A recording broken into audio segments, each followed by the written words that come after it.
Update India TV, हर खबर सच्चाई की ओर। सिंगलदीप शिवारात वाघाने 2 बैलांचा केला खात्मा तर गाय आणि गोऱ्याला केले जखमी। वडकी पोलीस स्टेशनच्या हद्दीतील घटना।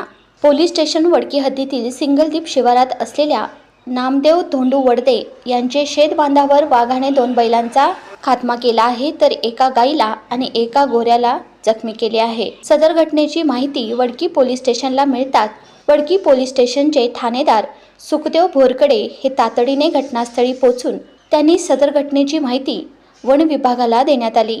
वन विभागाचे वनरक्षक आरती भोसरकार आणि वनपाल मोहन टोंगे तातडीने घटनास्थळी पोहोचून वन विभागाने सदर घटनेचा पंचनामा केला। सदर घटनास्थळी जमलेल्या लोकांना झालेल्या हानीचे वन विभागाकडून नुकसान भरपाई भेटणार असल्याचे सांगून सर्व लोकांना गावात आणले आहे। वन विभागाने सांगितल्याप्रमाणे वाघाने बैलाची शिकार केली त्या ठिकाणी उद्या कोणीही जाऊ नये याबाबत गावात दवंडी दिली आहे।